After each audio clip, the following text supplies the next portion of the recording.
बिहार को 6 new airport क्यों मिलेगा? जी हाँ गाइस, बिहार में लगातार नए नए एयरपोर्ट को बनाने की प्लानिंग चल रही है। आज के इस वीडियो में हम लोग इन 6 एयरपोर्ट के बारे में बात करने वाले हैं। बिहार में कितना एयरपोर्ट ऑपरेशनल है, कितना 2026 में ओपन होने वाला है, कितना अंडर कंस्ट्रक्शन है और कितना प्रस्तावित है, इन सब पर बात करेंगे। तो आइए लेट करते स्टार्ट करते हैं आज का वीडियो। नमस्ते and welcome to all India Bihar में विकास।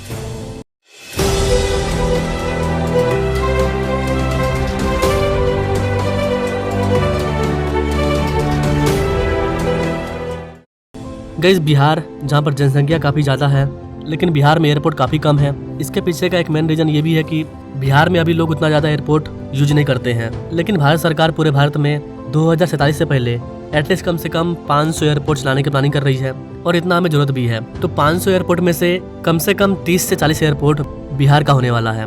2025 में बिहार में 6 एयरपोर्ट को बनाने का प्लानिंग सामने आया था। अधिकारियों के अकॉर्डिंग बिहार के 6 और शहरों को हवाई संपर्क मिलेगा। पटना एयरपोर्ट को छोड़ दीजिए, दरभंगा एयरपोर्ट को छोड़ दीजिए, इन दोनों में एयरपोर्ट है। यहाँ पर गाइस आपको बता दें कि बिहार के 6 शहरों में एयरपोर्ट को बनाने का जो प्लानिंग है, इसके प्रस्ताव को भारतीय विमानपत्तन प्राधिकरण के द्वारा 2025 में ही मंजूरी मिल चुकी है।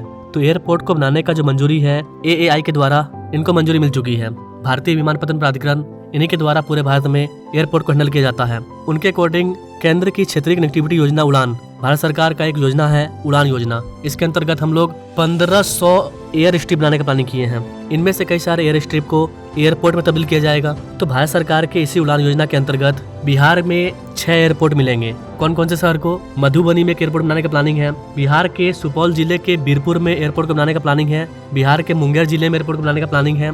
बिहार के बेतिया के वाल्मीकि नगर में एयरपोर्ट को बनाने का प्लानिंग है। मुजफ्फरपुर एयरपोर्ट तो रफ्तार में आ ही चुका है। इसके अलावा सहरसा में एक नए हवाई अड्डे को बनाने का प्लानिंग है। और भी एयरपोर्ट है, ऐसा नहीं है। सुल्तानगंज एयरपोर्ट, बिहार के भागलपुर का एयरपोर्ट और भी कई सारे एयरपोर्ट हैं, इनको ही बनाया जाएगा। मुख्यमंत्री नीतीश कुमार की अध्यक्षता में ऑलरेडी एक बैठक के दौरान स्पेशली इन जिलों में एयरपोर्ट को बनाने का जो मंजूरी है वो मिल चुका है। MOU पर साइन हो चुका है। अभी शुरुआती दौर में 125 करोड़ रुपए खर्च करके सबसे पहले भूमि का अर्जन किया जाएगा। इन 2500 एयरपोर्ट पर 25-25 करोड़ रुपए खर्च किया जाएगा जमीन पर। एयरपोर्ट के लिए जमीन को तैयार करना काफी ज्यादा इंपॉर्टेंट है। बिहार के भागलपुर में कई दशकों से एयरपोर्ट का जगह खाली है। ठीक वैसे ही जिस भी जिले में एयरपोर्ट को बनाना है उसके लिए जगह पहले से ही खाली होता है। शुरुआती दौर में वहाँ पर हेलीकॉप्टर वगैरह उतरता है, कुछ जो हमारा विमान वगैरह है वो उतरता है। बिहार के अंदर एयरपोर्ट का विस्तार भी चल रहा है और नए एयरपोर्ट को भी बनाया जा रहा है। पूर्णिया एयरपोर्ट ओपन हो चुका है। बिहार का पटना एयरपोर्ट का विस्तार किया जा रहा है। पटना एयरपोर्ट में 1200 करोड़ रुपए की लागत से एक नए टर्मिनल बिल्डिंग को बनाकर तैयार किया गया है, जिससे कि एयरपोर्ट की जो वार्षिक क्षमता है उसमें वृद्धि हुई है। इसके अलावा पटना के बगल में जो बिहट्टा है, बिहट्टा एयरपोर्ट का भी काम ऑलरेडी आगे निकल चुका है।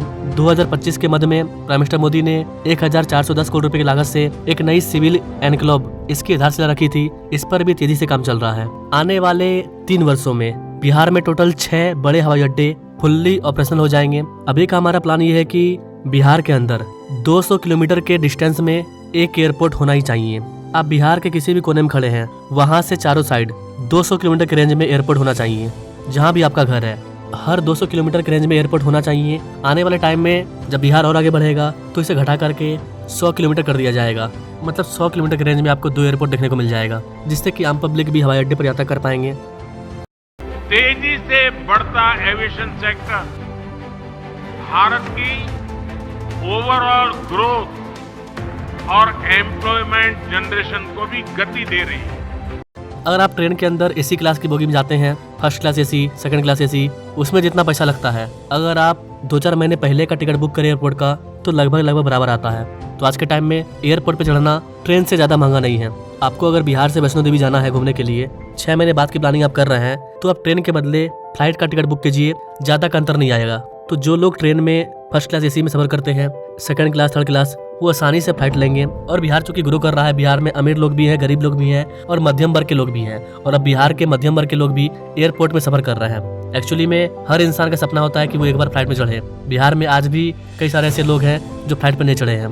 तो ये सपना तब साकार होगा जब बिहार के लगभग जिलों में, बिहार में अगर 38 जिला है तो उसमें से करीब 20 जिलों में एयरपोर्ट होना चाहिए, एटलीस्ट कम से कम 100-150 किलोमीटर के रेंज में, और ये होगा। इसके अलावा मैंने आपको 6 एयरपोर्ट के बारे में बताया, वो भी चालू होगा। बिहार के अंदर पहले से ही 3 एयरपोर्ट अवेलेबल है, पटना, गया, दरभंगा। इसके अलावा 2024 में जो पूर्णिया है, ये बिहार का चौथा एयरपोर्ट है, इसको भी ओपन कर दिया गया है। इसके बाद बिहार का जो 5वां एयरपोर्ट है वो है बिहट्टा हवाई अड्डा। बिहट्टा हवाई अड्डा को दिसंबर 2027 तक ओपन करने का प्लानिंग है।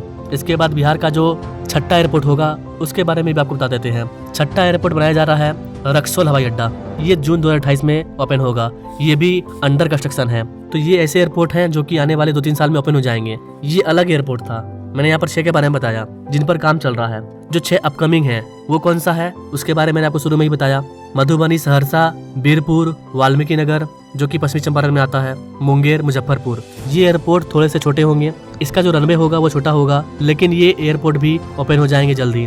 तो ये जो 6 एयरपोर्ट है ये नए एयरपोर्ट है। तो 6 और 6 कितने एयरपोर्ट हो गए? 12 एयरपोर्ट हो गए। और आने वाले साल में 2026 में 27 में और नए नए इलाकों के एयरपोर्ट मिलने वाला है। जहाँ तक मेरे को लग रहा है आप सुल्तानगंज को ऐड कर लीजिए और आप भागलपुर को भी ऐड कर लीजिए। इन दोनों को भी एयरपोर्ट मिलेगा। सुल्तानगंज एयरपोर्ट में भी मुंगेर के अंतर्गत आ जाए तो मिला जुला करके 15 एयरपोर्ट तो हमें ऐसे ही देखने को मिल रहे हैं। इसके अलावा कई सारे एयर स्ट्रिप हैं। ज्यादातर एयरपोर्ट की शुरुआत एयर स्ट्रिप से होती है। रिपोर्ट के अकॉर्डिंग बिहार में कई सारे छोटे एयरपोर्ट मौजूद हैं जिनका कि राज्य सरकार द्वारा मेंटेनेंस किया जाता है, लेकिन वर्तमान में यहाँ से उड़ान संचालन नहीं हो रहा है क्योंकि यहाँ पर हवाई नियंत्रित करने वाला टावर जो ATC टावर होता है वो अवेलेबल नहीं है, टर्मिनल बिल्डिंग अवेलेबल नहीं है, लेकिन वहाँ पर एयरपोर्ट के लिए जो रनवे होता है वो अवेलेबल रहता है। तो किसी भी एयरपोर्ट को ओपन करने के लिए मेन चीज़ क्या है? अच्छा खासा जगह होना चाहिए, रनवे, एक ATC टावर, एक टर्मिनल बिल्डिंग और फ्यूल वगैरह का स्पेशल जगह होना चाहिए। एयरपोर्ट को तैयार करने में ज़्यादा खर्चा नहीं होता है। जो मेन खर्चा है टर्मिनल बिल्डिंग वगैरह को बनाने में, अगर जमीन नहीं है तब ज़्यादा पैसा खर्चा होगा जमीन लेने में। सबसे ज़्यादा पैसा खर्च होता है जो फ्लाइट है हमारा हवाई जहाज उसको खरीदने में। तो बिहार में कुल मिलाकर के 12 एयरपोर्ट हो जाएंगे, छोटे और बड़े दोनों एयरपोर्ट को मिला करके। आने वाले 3 साल के अंदर बिहार का जो एयरपोर्ट का संख्या अभी 6 से 10 को पार कर जाएगा। 4 एयरपोर्ट फुल्ली ऑपरेशन हो चुका है। मुजफ्फरपुर एयरपोर्ट पर तेजी से काम चल रहा है। बिहट्टा एयरपोर्ट और रक्सौल एयरपोर्ट इन पर बहुत ही तेज गति से काम चल रहा है। 2014 में जब देश ने मुझे अवसर दिया, मैं नरेंद्र दामोदर दास मोदी, तो मैंने कहा था कि मेरा सपना है कि हवाई चप्पल पहनने वाला भी हवाई सफर कर सके। इस सपने को पूरा करने के लिए बहुत जरूरी था कि देश में नए नए एयरपोर्ट बनाए गए। हमारी सरकार ने इस मिशन पर गंभीरता से काम शुरू किया। बीते 11 साल में देश में एक के बाद एक नए एयरपोर्ट बनते चले गए। साल 2014 में हमारे देश में सिर्फ 74 एयरपोर्ट थे। आज भारत में एयरपोर्ट की संख्या 160 को पार कर गई। उड़ान योजना की वजह से बीते दशक में लाखों लोगों ने पहली बार हवाई सफर किया, अपना सपना पूरा किया। नए एयरपोर्ट बनने और उड़ान योजना से लोगों को तो सुविधा मिली है और साथ ही भारत दुनिया का तीसरा बड़ा डोमेस्टिक एविएशन मार्केट भी बना है। इतना ही नहीं गाइस, पटना के निकट एक और इंटरनेशनल एयरपोर्ट को बनाने का प्लानिंग किया जा रहा है। जल्द ही इसको भी मंजूरी मिल जाएगा। तो इस पर भी मैं वीडियो लाऊंगा कि पटना के आसपास एक और इंटरनेशनल एयरपोर्ट क्यों बनाया जाएगा। इसके अलावा दरभंगा एयरपोर्ट का विस्तार किया जा रहा है।